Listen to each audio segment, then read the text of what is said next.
Welcome to the Femininja Project. I am your host, Cheryl Ilove, middle-aged ninja hiding in plain sight, dedicated to restoring human dignity one person at a time and helping you unleash your personal power.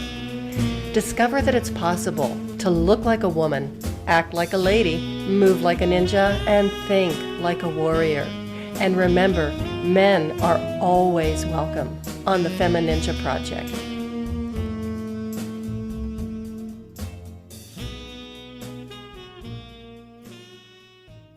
Hello and welcome to another episode of the Femininja Project. And as you know, we are all about empowerment as well as education, because there's a lot of things that go on around this crazy world that we're living in that we don't even realize until we're in the thick of it.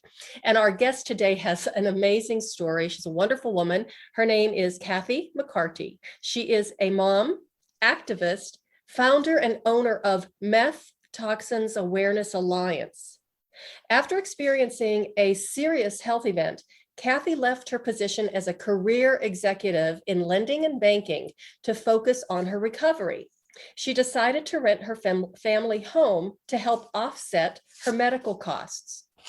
What seemed like a sensible solution turned into her worst nightmare. She now shares her story and provides education and resources to help spare others from the painful struggles that she has endured herself. Kathi, thank you so much for being here and welcome to the show. Cheryl, thank you for having me. I'm very appreciative to be here.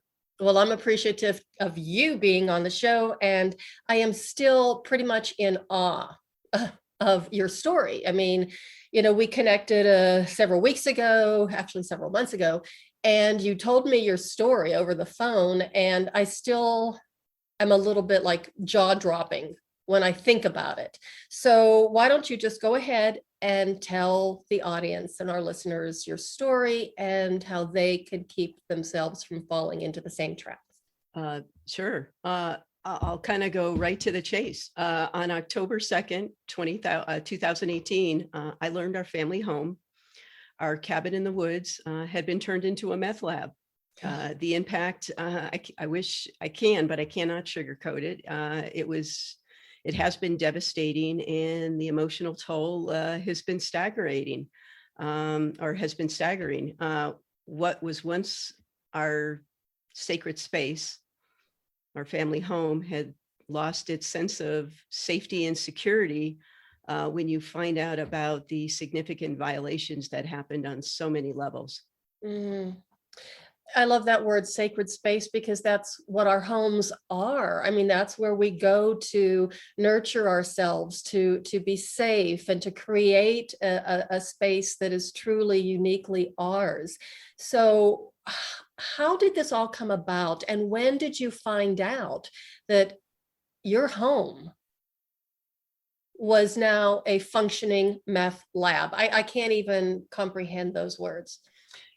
Well, it was truly by divine, I don't know if you can call it divine intervention. I truly found that my cabin was magical. It's in the foothills west of Denver, in a small bedroom community, Evergreen, Colorado. I had the joy and benefit of living there at that time, close to 25 years, raising a family, my 3 children who are now grown. And this was truly what I thought was my final resting spot for as long as I could be there. And it was a restored cabin, a 1956 cabin, so very modest by the community standards of value, but it was a truly sacred space. It felt like a tree house. And I lived there at one point with both my boys. My daughter was already off to college when I purchased it. And I had this health event that started in 2016, early 2016. It as a foundation that was autoimmune. I didn't know until I was impacted by my sight, but I have something called Graves' disease. And my sight was impacted, and quickly I went through the symptoms of what's called TEDS, thyroid eye disease, and I was losing my sight. And I had some surgeries. I had 4 surgeries in 9 months. My sight was restored, and my vision, it was permanently impacted. And so I did have to leave my career. And I made some decisions to rent out our family home because my boys had moved on to college and nobody needed the home but me. And I truly thought I could just leverage the cost of the mortgage and whatnot short term. I was blessed to have family, my sister here locally in the Front Range community, along with close friends who would house me so I could cover most of my housing costs and offset some of these significant financial impacts.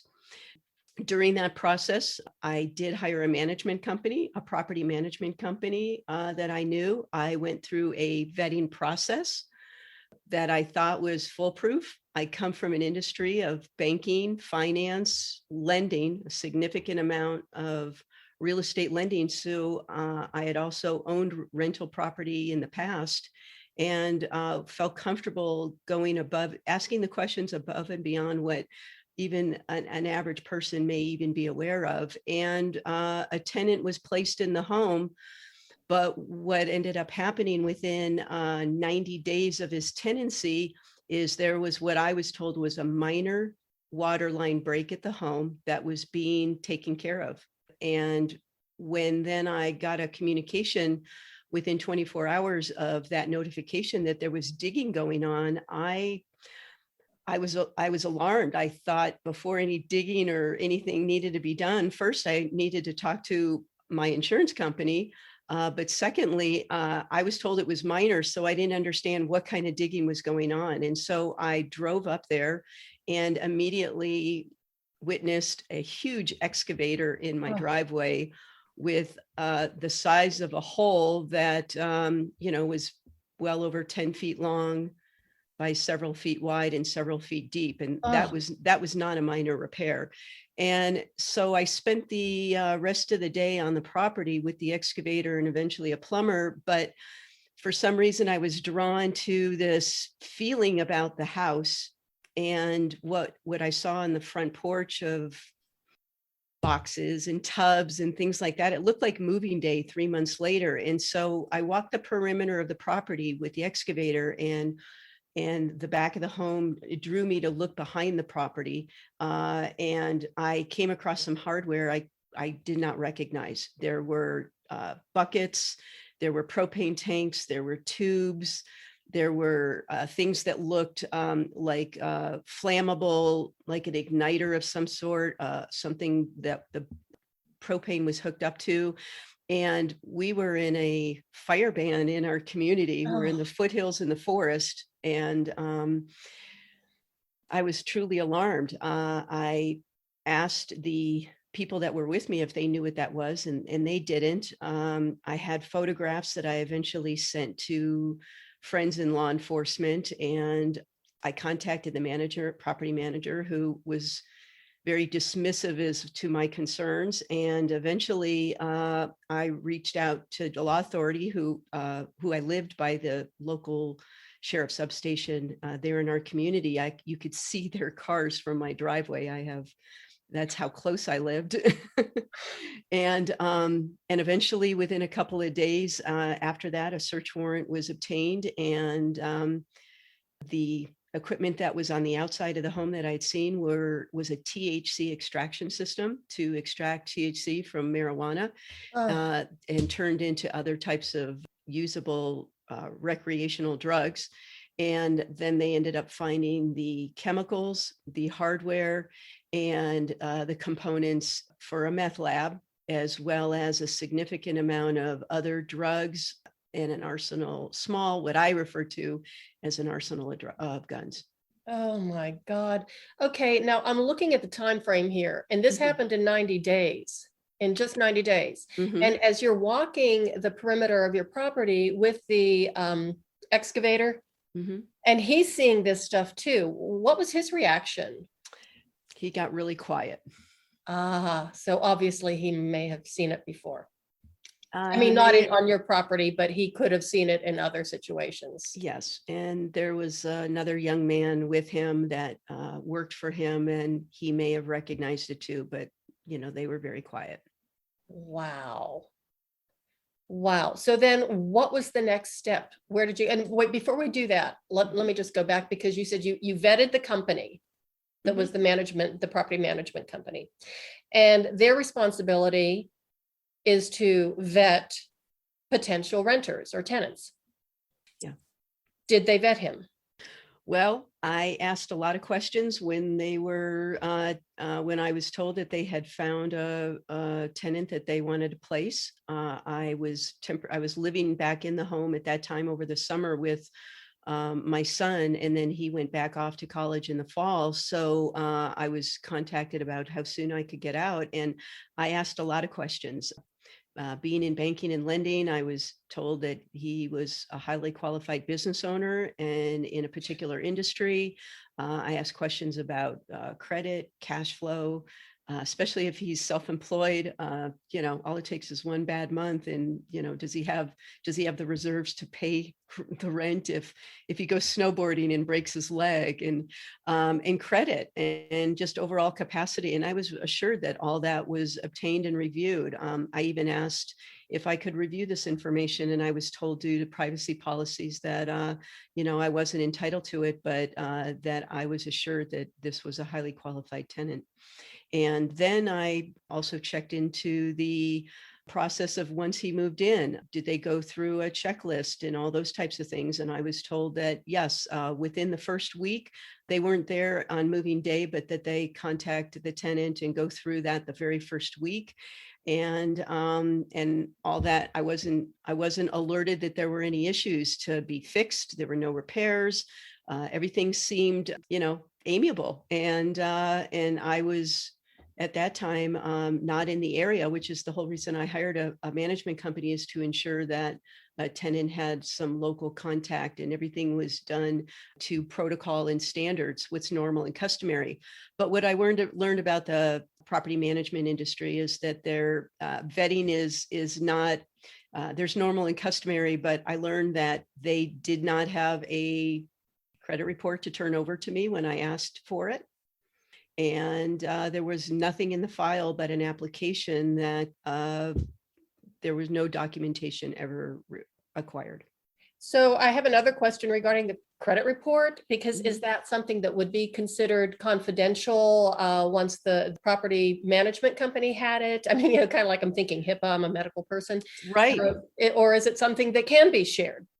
Well, it could have been shared if it's a very gray area. And that's part of what I learned about the standards within the property management industry, is that there are no standards. There's kind of a normal and customary gray area. But I was told that after the fact, I was told that she acquired his credit report, but from him, that's what she used. And then, to be honest, I never got a copy of that either. A credit report was obtained after this all came to fruition. And had I seen that credit report, I obviously have a more comprehensive understanding of a credit report, that even though he didn't have any lates on his credit report, he was not a highly qualified business owner in the entertainment industry. He was fully margined, and there was a lot of red flags that should have been recognized, and I would have never agreed to it. And so one of the things that I learned that is part of what I share in my message is for people who are looking to rent their homes out, investors, is to be part of the decision-making process in their management agreement, instead of giving somebody else sole and 100% control over who's in your home. Because I raised a lot of red flags within the first 30 days, and I was dismissed for my concerns of communications that we had, but there's no laws around it. It may be immoral. Their behavior, in my opinion, was negligent. It was immoral and unethical, but it wasn't necessary. They didn't necessarily break any laws that I was told by when I sought advice. So Yeah, I'm starting to get, I'm turning red and I'm starting to perspire. I'm getting mad. I'm Yeah, getting angry for you. And right. just what you said about being, when you had raised concerns, even through those first 30 days, that you were dismissed. Mhm. So you knew something didn't feel right to you, and you called the company to, say something isn't right. So how did they respond? How did they dismiss you?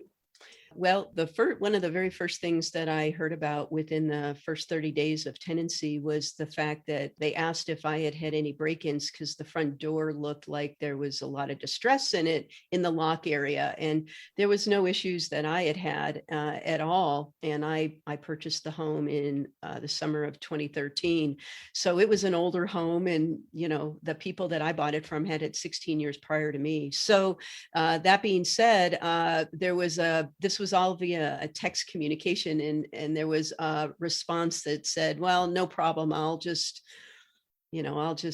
break out my large gun, and it'll be a make my day kind of a scenario." And I'm not a gun person, but I know people have guns, and they have their rights to the guns. But it was a very alarming response. There was a bear at the home, and it was captured on a camera.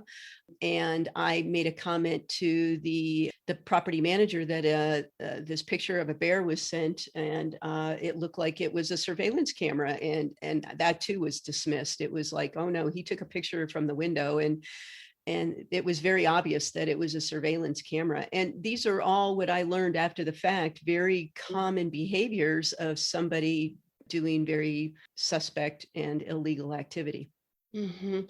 So at the time, you couldn't even just hop in your car and drive up to Evergreen and check out the property yourself. Well, you have to give notice if you're going to be at somebody's property. But at the time that I made the comments, within the first 30 days, I was actually out of the area.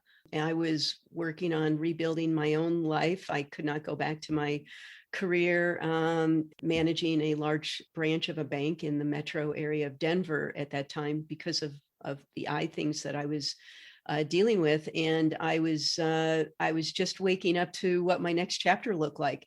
I shared with you, I had nothing but gratitude in my heart, Cheryl, for the fact that I was not feeling the anguish and anxiety of having to leave a situation. I was grateful that I had my sight. And then I had avenues that I was excited about here locally in the area, plus that would take me on a new chapter and a new adventure with where the direction that I was going to. My kids were all grown, so it was the very first time in over 30 years where I had a little bit of freedom, and I was going to look to enjoy those adventures of a little bit of traveling, but complementing it with a new career opportunity. So, Well, you did turn it into a career opportunity, but not the one you really was expecting. But we can get to that a little bit later, right. because I want to know how you got rid of this guy. Then what happened? Well, that in itself was part of the one chapters. So initially, after law enforcement arrested him, they served a search warrant. He took off from the property after trying to, what I was told, guide them as to where they could look. And he eventually took off, and they found him later that day in the community trying to get off the mountain. And he was arrested. He was eventually charged on 14 felony counts. He was looking at a tremendous amount of years between guns and other drugs. There was over 800 grams of just meth alone found in the home, along with lots of other drugs, and an arsenal of guns that was there to protect the drugs, other hardware that was extremely explosive. And it was very much a danger, not only to anybody in the home, but to the neighbors and to the community at large. If any of this had, if any of this had blown up, which we were very lucky that only that home was impacted. So eventually they picked him up. He was arraigned on 14 felony counts, and he made bail. I mean, there was nobody hurt. And so they let him out, and he eventually was rearrested because he violated his bond requirements. And then the bond the amounts were increased, and he raised that, and he was let out again. And eventually he went rogue, and he was absent for a series of his hearings and ultimately his criminal trial. And he's been at large ever since, contaminating other properties, I'm sure. Wow. Which, yeah. His vehicle was impounded and eventually repossessed, I'm assuming. And, that's the trail of meth that I continue to follow is, here's an addict who's also consuming it himself and cooking it, and all these pieces of personal property as well as my home were significantly impacted. So once he was out, I actually had to formally evict him. We had to go through a formal process. I hired an attorney. The management company was surprised that I fired them, and they were happy to help evict him. And I thought, well, if they couldn't handle the vetting process, why would I even? I couldn't even.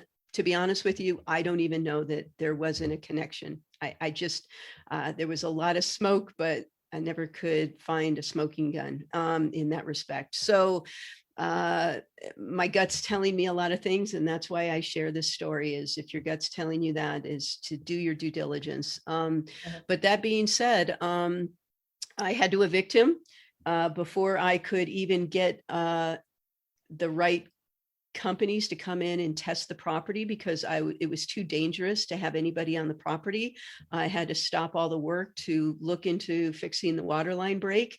And then once he actually turned over possession, where I had to go to eviction court with an attorney, then I felt comfortable enough to be on the property to then do the due diligence. So I continue to pay on my mortgage for eventually what was 18, 19 months of a legal process. But the initial process is I found myself climbing and navigating what I refer to as 100 huge hurdles in the first 100 days. Once I learned what was in the home, that there was meth in the home, I had to learn the impacts of meth toxins, especially in a restored cabin where it's porous wood. So the wood is everywhere, as opposed to traditional drywall and things like your home and the home I'm in at the moment right now. There were state and county protocols and policies that had to be followed. There are standards. I had to research testing companies that were certified by our state here in Colorado. Every state is different. Some don't even have standards. Others have very significant standards. And I had to go through a vetting process and learn about testing companies and things like that, and find people that I could trust to guide me in a time where I didn't trust anybody at that point. Well, why would you? I mean, it's just such a nightmare. And especially, like you said, you're navigating this by yourself pretty much while you are trying to recover and recuperate from your surgeries and from your medical. Right. The one thing that I learned about my autoimmune disease, which is Graves' disease, is that it is exacerbated by stress. And I couldn't have been any more stressed out, other than knowing that my family and my friends and even my community were safe at that point from what was going on in my home. But there was a lot of trauma through the whole process. Again, I can't sugarcoat that. Yeah, right. So tell us about meth toxicity, because this is something, I hadn't heard about before, and I'm sure a lot of our listeners haven't either.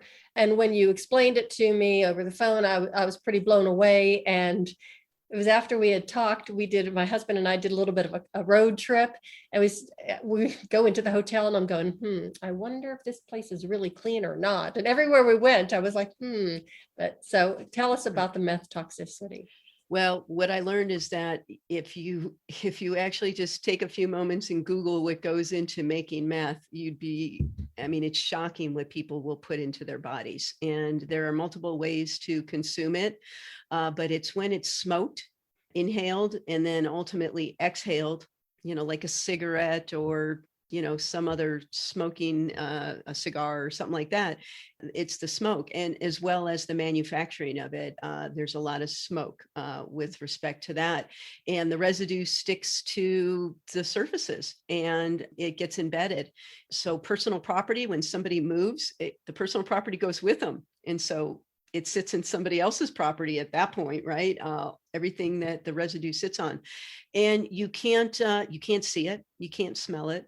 You can see signs that maybe there's been meth used in a property, or the type of people that have sort of this profiling of what a meth user is. But what I learned is that there are no geographical boundaries or even socioeconomic boundaries related to meth usage. It is rampant, it is everywhere. And the health alone, the health impacts to people who have been who've been in environments, whether it's a car, a home, like you mentioned, a hotel, motel, a room, an Airbnb, a dorm room, a commercial space, anywhere that's been exposed to meth toxins.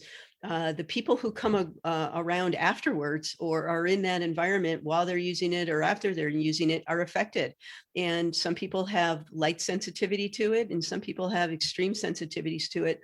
And it certainly depends upon the level of meth. And it can be skin irritations, it can be respiratory. Children experience behavioral issues. I read recently, back in December, a 1-month-old baby was in a meth environment and died. You have your mild cases to your significantly extreme cases and everything in between. And I just urge people to become aware of it. This has been my call to action. This is why I believe this happened to me, is to, with some grace, a lot of grit, and certainly grace and gratitude, is to bring this awareness to the health impacts. Do you feel that it kind of gives you a sense of healing from this? I mean, this is a really traumatic experience. Mm-hmm. The fact that you can speak up, you can find your voice, you can share your story, and you can help educate other people. I have found it to be healing. I've probably experienced a little bit of both. I started Meth Toxin Awareness Alliance in the summer of 2019. So it's been almost 2 years now. And it really has only been since getting the majority of my own personal journey behind me, which really wasn't until 2021, where I could see the light and feel a little bit of the joy. But to know that even through the bumpiest times of this, where I struggled finding my voice and the tears flowed certainly much harder and sooner, and easier, I do find healing. I feel that I know this is my why. This is, why do things happen? Bad things happen to good people, and I'm a good person. I did all the right things. I asked a lot of the right questions, but I also felt a tremendous amount of shame and guilt in this process that people go through when bad things happen. What could I have done? We've gone through a tremendous amount, not only, as a human race, in the pandemic, just in the last year. And so I see this I have to raise my hand and say, well, real estate is going rampant, not only in our communities here in Colorado, but nationally. And people were in our, if they're not in their own home, they're in your home. If you're an investor and they're renting your spaces, and if they used to be out and about doing it, and they're either recreational or they have an addiction that they need help for, it's affecting the properties. And that's the other piece that I learned, which was my second, aha and call to action is that insurance doesn't cover this. When there's an environmental impact potentially, and or criminal activity, even though I had all the right insurance has definitely showed up in my life, certainly showed up in helping me through my health needs and other issues that I've had in my life with respect to, I had a vehicle stolen and all those types of things for myself and my family. But in this case, I learned that there are exclusions to what our policies are with endorsements and riders that don't cover criminal activity. And when after I got the tenant out of there and he was evicted, I had to then search for who can help me with testing the home and the high levels that I learned. And I learned that insurance doesn't cover it. And it wasn't just my insurance company, which has helped me for, many years, but I learned it straight across the board. I haven't found a single through going through brokers who cover and represent hundreds of carriers to some of the major carriers. You can, under commercial policies, possibly get some types of coverages, but under residential real estate, even if it's used for commercial use, which is identified as up to, from a single family home up to 4 units, like a fourplex, even if it's rented out, you should check with your insurance agent and your policy and find out if you're covered for criminal activity, whether it's meth toxins or something else, because you're going to write the checks and you're going to pay your mortgage if you want to keep your credit intact throughout the process. So I found myself spending thousands of dollars every month just to navigate this process. And the legal process is not a pretty one. It's not designed to protect us. And there was no legal repercussions for the management company. Well, what I learned is what I found their behavior to be unethical and certainly immoral. There wasn't necessarily, I wasn't able to tie them to any criminal connection. And I'm under a mediated agreement, which doesn't allow me to speak to much more than I found the process, the behavior of the legal process, especially the insurance company who represented them and the legal teams that they hired to go after somebody like me in a very Davy and Goliath process. And for a lot of reasons that I look back on, and sometimes I wish I would have continued on, and other times I'm glad I'm where I'm at. I question myself sometimes, but I can't look back. I just can only look forward and know this thing happened for a reason and why I'm here to because there aren't any conversations going on about meth toxins. I learned that me bringing this awareness and raising my hand, reaching out to the real estate and affiliate communities in real estate here locally along the Front Range and even in the state, and then hopefully eventually nationally, people are buying homes and they're waiving inspection clauses because they want these homes. And I'm here to say that you cannot profile a home. You can't go into a property and know that this home is or is not contaminated. I experienced that in my own home. And yet what I learned is that the tests that were done on my home when I had them done came out significantly different when I sold my home, fully contaminated, fully disclosed, because I thought it would be more of a land deal and somebody else would tear it down and rebuild, because I could not get close to even being able to rebuild there, which is all I wanted to do, was rebuild my home. I couldn't get there. I had to move forward. Otherwise, it would bankrupt me. And I was seeing the light. I was within single digits of having my home paid off and retiring. So I needed to at least keep my good name and my good credit intact and walk away with something left in retirement as well as that. So it's a predatory process. The behaviors of, this is my experience, the behavior of the legal teams, in my opinion, are predatory to people like me who were only just trying to get whole. Yeah. I always say that predators are everywhere and they come in every shape, size, profession, industry, whatever. And these predatory practices are just absolutely disgusting. There was something else that you had told me that I thought fascinating when we were having our conversation before was, well, what about a brand new home? You walk into a new build.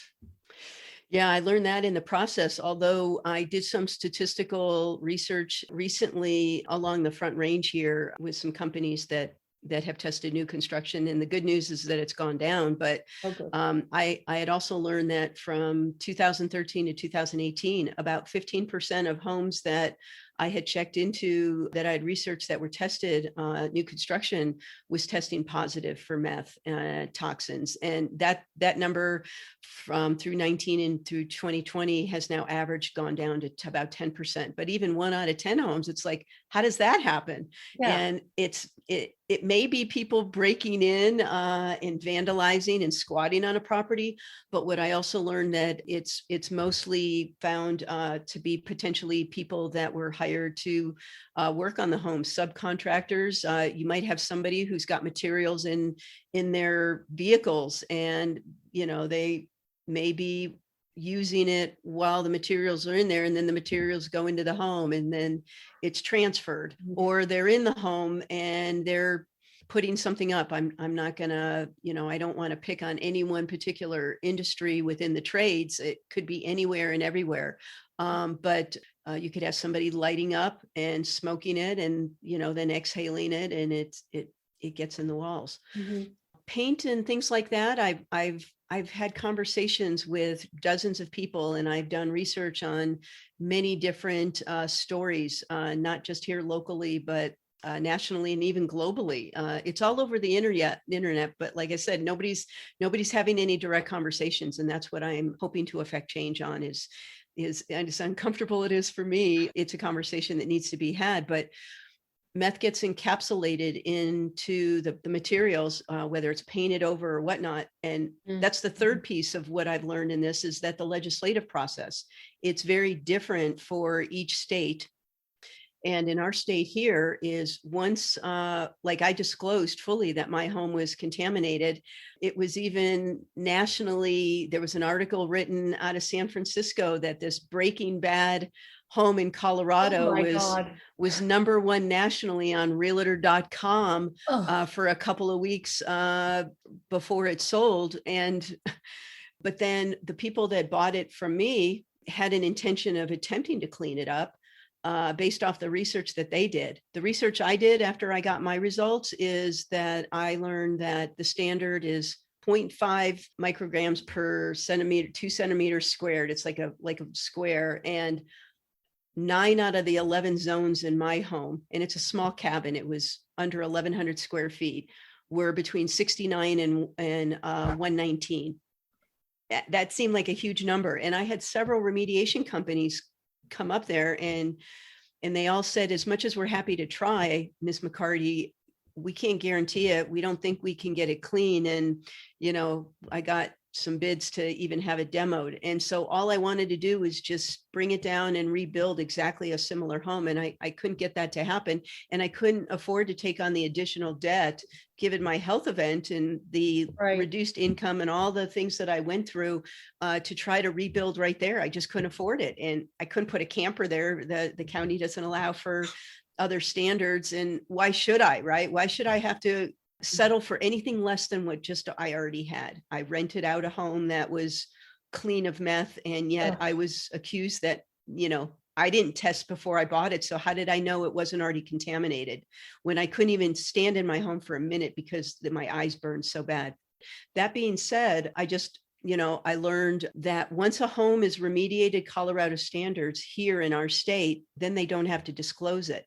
And so what ended up happening with my home continues to be my call to action, is to hope affect legislative change, is that the people that bought it originally intended to hold on to it as a rental, but for whatever reason, they decided to clean it to the state standard, and they had to remediate it to a point where they got what I understand to be a variance, and then encapsulate the rest of the meth in the wood, and then they could sell it undisclosed. And so I know the cabin continues to give lessons, right? And so that's what I learned. And then I'm learning through this process that as much as our state has some very low thresholds, because it's all based on the health impacts to children, our smallest cherished resource, right, is our children. But once it's passes, which is only a snapshot for that moment in that spot only, it doesn't necessarily mean the meth is gone. And so I think disclosure is huge. It should be required in every state. like other types of possible environmental impacts that might be a real estate law in a particular state. And it's not. And so then also when somebody does disclose it, because they bought a home and then they choose to disclose it, then they can be impacted that way too, because there's a diminishing value based off that standard as well. And what I've learned about remediation like I said, doesn't mean it's gone and it can return. It can seep back and it can test positive in the future, which is why in this hot real estate market nationally, and even if it's globally, people need to be aware of it, and people need to be willing to test for meth toxins, similar like they would for radon, asbestos, mold. Mm-hmm. These are silent, deadly killers that are not sensationalized. They're real. And if you buy a home and then you go to sell it down the road and somebody else tests for it, you are stuck with the price tag to pay for it. Well, like you said, nobody really wants to talk about it. And it's not a sexy topic, but it's a very important one. I think what you told me, it was a buzzkill or whatever. But I don't see it that way. I think that you are truly doing the work that you are meant to do. And thank you so much for sharing this incredible information. I mean, wow. It's terrifying. I think I told you that my husband and I are considering moving, out of state, or we're just looking around. Right. And after I talked to you, it was like, okay, we're going to make sure we get this done, because I could not imagine, being in a situation like that. But I do want to circle back to something you said a while back, because it perked my little ears. And you were telling one story and you said that was just one of the chapters. So that brings me to another question. You don't have to answer if you don't want to, but is this going to be a book someday? Because I know what you've been up to. Well, maybe. I've had the pleasure and honor to be surrounded by some amazing people in my circle that have helped me go beyond just the impact of the meth toxins, but to really peel back the layers of my journey, my 60-year journey.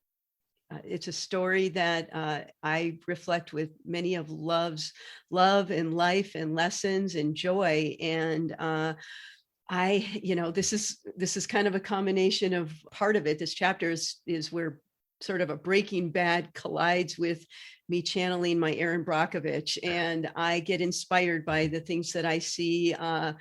Certainly, I had intended to take my story on the road before the pandemic hit and meet people along the road that learned about meth toxins in their journey and try to bring this to light. And I am learning to go deep and write about what I'm experiencing, and start getting that in written form to maybe be a book someday, and possibly who knows what.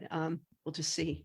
So just the process of writing itself, you're welcome, but just the process of writing itself is therapeutic in a certain way as well. I mean, it's disturbing too. It's a little bit of both. You're back on that or that roller coaster ride that just goes up and down and up and down. Right. But it helped me to realize that there's been so many amazing journeys that I've had that are extraordinary. My daughter opened us up to the world, her brothers and myself, to world travel when she global travel when she did a study abroad her junior year in college, and the things that we got to do, traveling for weeks in New Zealand in a little camper, and walking the Inca Trail in Peru. These were extraordinary journeys that I was so busy doing and juggling life that I don't know that I really had a chance to appreciate all of it at the time, but I'm reflecting it, all of the good. So all I have to say is you are a warrior. I'm telling you, you've got the spirit of a warrior, you're a fighter, and you're really doing some incredible good to try and take care of your community and beyond to help keep them safe. So thank you so much for being here and being on the show and telling the story. I really appreciate it. Now, where can people find you? I mean, give us your links. I know your website's undergoing a transition, but it is beautiful because I looked at it and it's full of wonderful information. But tell us all of that, especially how people can get a hold of you for more information. I know you have resources on your webpage, but they might want to just, after listening to this, talk to you directly and maybe even book you for, speaking or something to that effect. So. Yeah, thanks for asking. Kathi, Kathi, it's the way Mom spelled it, Kathi at Meth Toxins, plural, alliance.com. You can always call me, 303-941-0444. Methtoxinsalliance.com is the website, along with a Facebook page.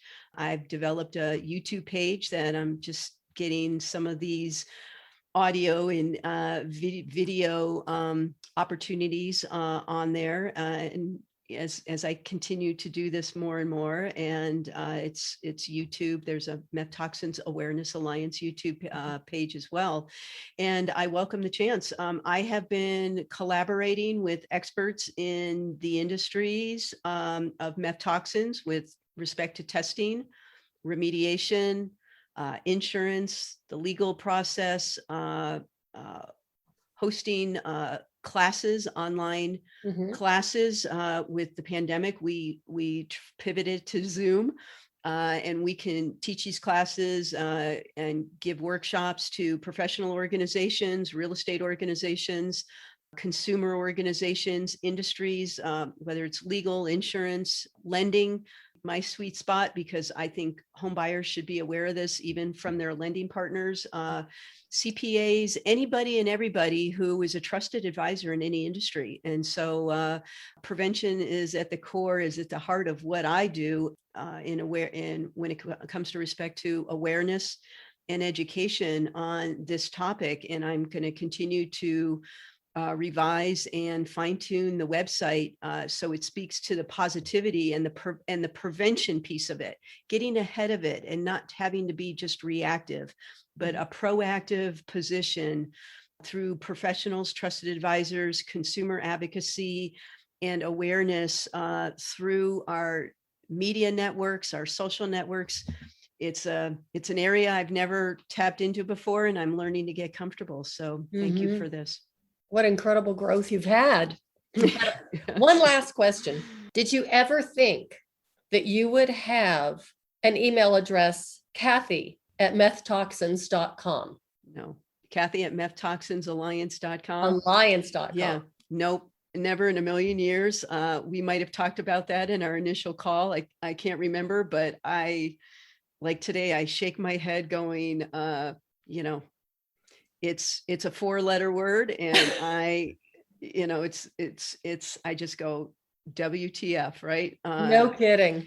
It's just shocking and surprising. And yet when I look at who I am and my core values of honesty and integrity, and the things that really speak to me and have my whole life, it doesn't surprise me then that the universe aligned me with something that had a much bigger mission than the direction that I was headed in.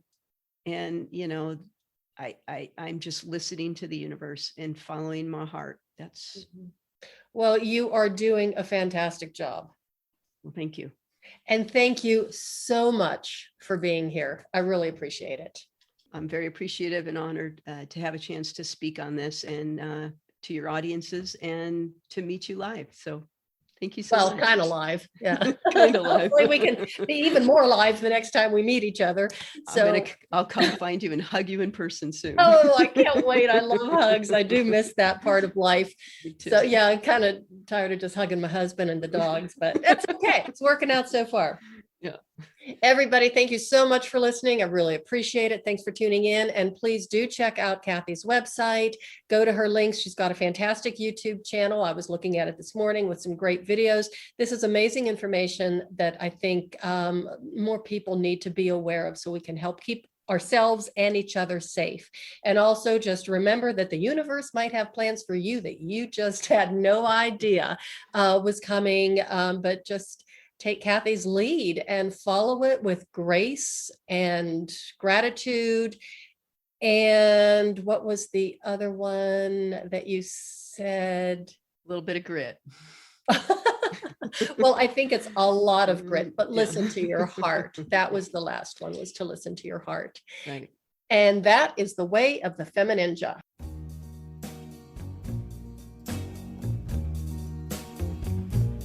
And that's a wrap on another episode of the Femininja Project. Thank you so much for listening. And remember, be safe, be strong, and until next time, bye now.